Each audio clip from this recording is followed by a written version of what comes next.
لیلۃ القدر انا انزلناہ فی لیلۃ القدر وما ادراک ما لیلۃ القدر لیلۃ القدر خیر من الف شہر تنزل الملائکۃ فیہا باذن ربہم من کل امر سلام ہی حتی مطلع الفجر۔ ہم نے قرآن کو لیلۃ القدر میں اتارا، تمہیں کیا خبر کہ لیلۃ القدر کیا ہے؟ لیلۃ القدر 1000 مہینوں سے بہتر، اس میں فرشتے اترتے ہیں اور یہ صبح تک رہتی ہے۔ لفظ قدر عربی میں اس کا ایک مطلب ہے قیمت، سبحان اللہ۔ تو اللہ نے کہا میں تمہیں بتاؤں، آپ سب تاجر بیٹھے ہو، لیلۃ القدر کی قیمت کیا ہے؟ 1000 مہینوں سے بہتر ہے، 1000 مہینوں سے بہتر ہے۔ اب 1 روپے پر 1000 نفع لے سکتے ہیں؟ دنیا میں کوئی ایسا کاروبار ہے؟ جو ہیروئن بیچتے ہیں وہ بھی نہیں لے سکتے۔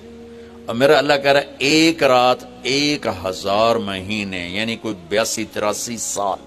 یہ تو آ گیا پہلا قدر۔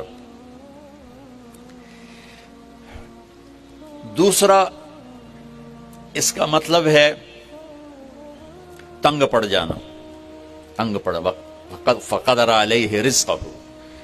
تو تنزل الملائکۃ فیہا، تنزل الملائکۃ والروح فیہا، کہ اس رات اتنے فرشتے اترتے ہیں کہ زمین تنگ پڑ جاتی ہے، سبحان اللہ، اتنے فرشتے آتے ہیں زمین تنگ پڑ جاتی ہے۔ تیسرا مطلب ہے قدر، مقدار کو، تو اللہ تعالیٰ نے اس کا آخری مطلب بھی بتایا، سلام ہی حتی مطلع الفجر، کہ یہ فجر کی نماز تک، فجر کی اذان تک یہ رہتی ہے۔ 3 مطلب ہیں قدر کے، تینوں اللہ نے قرآن میں کور کیے۔ قیمت کیا ہے؟ 1000 مہینوں سے بہتر۔ تنگی کیا ہے؟ فرشتوں سے زمین بھر جاتی ہے۔ مقدار کیا ہے؟ صبح صادق۔ لیلۃ القدر 27 کی نہیں ہوتی، 21، 23، 25، 27، 29۔ اب یہ 5 راتیں جاگنے چھٹ، آپ لوگ تو ویسے رات کے بادشاہ ہو، جاگ لو۔ تو لیلۃ القدر مسجد میں نہ گزارو، گھر میں گزارو۔ یہ مسجدوں میں اشتہار لگ جاتے ہیں، فلاں کے ساتھ شب قدر گزاریں، فلاں حضرت کے ساتھ شب قدر گزاریں، پھر ادھر کوئی صلاۃ تسبیح پڑھ رہا ہے باجماعت، عورتیں صلاۃ تسبیح کی جماعت کرا رہی ہیں، اور پتہ نہیں اور کتنی عجیب و غریب قسم کی عبادات شروع ہو جاتی۔ یہ نفلی عبادت ہے، میرے نبی گھر میں پڑھتے تھے۔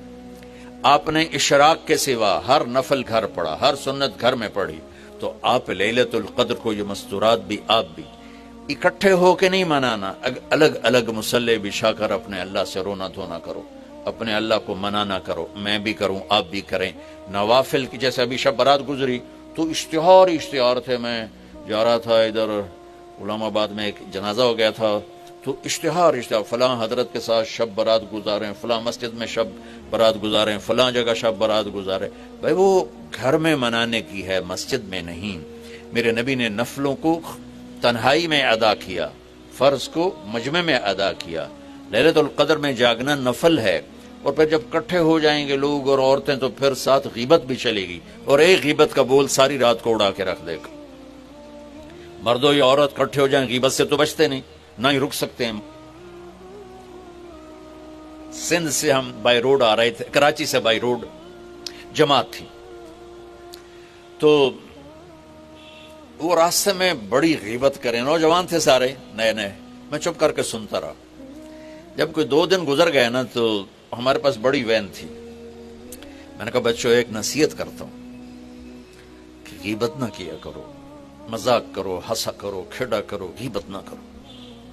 تھوڑی سی میں نے اس پہ بات کی تو بڑے متاثر ہوئے، کہا جی ٹھیک ہے انشاءاللہ آئندہ بالکل نہیں کریں۔ کوئی آدھا گھنٹہ گاڑی میں سناٹا رہا، آدھے گھنٹے کے بعد ایک بولے مولانا جی غیبت نہ کری تو پھر گلاں کی کریے۔ یہ میرا کلچر ہے، لہذا عورتیں عبادت کے لیے بھی اکٹھی ہوں گی تو غیبت شروع ہوگی، مرد مسجد میں اکٹھے ہوں گے وقت ضائع ہوگا، غیبت شروع ہوگی۔ میرے بھائی بہنوں، ہر نفل کو گھر میں گزار، اپنے گھر کو بابرکت بناؤ، اپنے گھروں میں نفل پڑھو، تلاوت کرو، ذکر کرو۔ صرف اشراق کے نفل میرے نبی مسجد میں پڑھتے تھے 2 رکعت، باقی ہر نفل اپنے مسجد میں ادا کی۔ تو یہ چند چیزیں رمضان کے متعلق میں نے عرض کی ہیں. اب ایک بڑی اہم بات میں آپ کے سامنے عرض کرنا چاہتا ہوں. رمضان کی دولت کسے ملے گی؟ رمضان کی برکات کس سے ملیں گی اور کون محروم ہو جائے گا؟ آپ نے فرمایا 4 آدمی ایسے ہیں جن کی رمضان اور شب قدر میں بھی بخشش نہیں ہوتی، بس اس سے ہم اپنے آپ کو بچا لیں. کون ہے یا رسول اللہ؟ آپ نے کہا مدمن خمر، شراب کا عادی. کبھی کوئی پی لے توبہ کر لے، میں اس کی اجازت نہیں دے رہا ہوں. مدمن کا لفظ ہے جو روزانہ شراب پیتا ہے، اس کی رمضان میں بخشش نہیں. عاق لوالدیہ، جو ماں باپ کا نافرمان ہے، اس کی بخشش نہیں. قاطع الرحم، رشتہ داروں سے لڑنے والا، اس کی بخشش نہیں. المشاحن، دل میں بغض رکھنے والا، اس کی بخشش نہیں. ہر وہ چیز جو میرے آپ کے لیے نقصان دہ اللہ نے حرام کر دی، ہر وہ چیز جو میرے آپ کے لیے مفید ہے اللہ نے حلال کر دی. سود حرام کر دیا. ہمارے پاکستان کی معیشت نہیں، پوری دنیا کی معیشت ڈوبی پڑی ہے. سارے ملک قرضوں پہ چل رہے ہیں. سود نے پوری دنیا کو تباہ کر دیا. تو میرے اللہ تعالیٰ نے، آپ دیکھتے نہیں، میرا اللہ کہتا ہے فَأَذَنُوا بِحَرْبٍ مِّنَ اللَّهِ وَرَسُولِهِ، اگر سود نہیں چھوڑو گے تو میرے اور میرے رسول مل کر تمہارے خلاف جنگ کریں گے. تو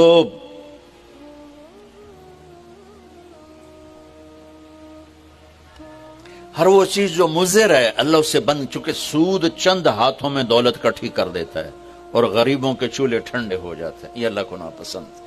جو بھی بھائی پھنسے ہوئے ہیں نکلنے کی نیت کریں اور کوشش کریں، انشاءاللہ چین کی نیند سوئیں گے، چین کے سے اٹھیں گے. ایک عبد الرحمن بن عوف کے 4 اصول بتا دیتے ہوں، سب تاجر بیٹھے ہو، اور صحابہ میں سب سے مالدار ہستی تھے. انہوں نے ایک دن فرمایا میں نے زندگی بھر نہ ادھار خریدا نہ ادھار بیچا. اگرچہ یہ آپ کو آج کے ماحول میں بڑی عجیب بات لگے گی، چونکہ ہمارے سارے بازار ادھار پہ چلے گئے ہیں. انہوں نے نہ کبھی ادھار خریدا نہ ادھار بیچا. تو کتنا سکون ہو گیا، آرام سے سو رہے ہیں. اب ہماری تجارت میں ادھار خرید رہے ہیں، ادھار بیچ رہے ہیں، کبھی وہ تنگ کرتا ہے کبھی یہ تنگ کرتا ہے. تو ایک اس موبائل نے تباہی پھیر دی، باقی کسر اس نے پوری کر دی. ٹوائلٹ بھی فون سنتے بیٹھے. کبھی سٹاک نہیں کیا مال کو، کبھی سٹاک نہیں کیا، جو ہی نفع ملا فوراً بیچ دیا. واہ واہ. تو ادھار خریدا نہیں، ادھار بیچا نہیں 2، کبھی سٹاک نہیں کیا 3، اور کبھی سودے کا عیب چھپایا نہیں. اس میں کوئی عیب ہے بتا دیا. آپ اس پہ آ جائیں، آپ کو شروع میں مشکل ہوگی. اس کے ساتھ سچائی اور دیانتداری کو جوڑ دیں، اللہ کی قسم آپ کا سوتر منڈی جانا بھی عبادت بن جائے گا، آپ کا مل میں جانا بھی عبادت بن جائے گا، اگر آپ اپنے تجارت کے ساتھ سچائی اور دیانتداری کو لے آتے.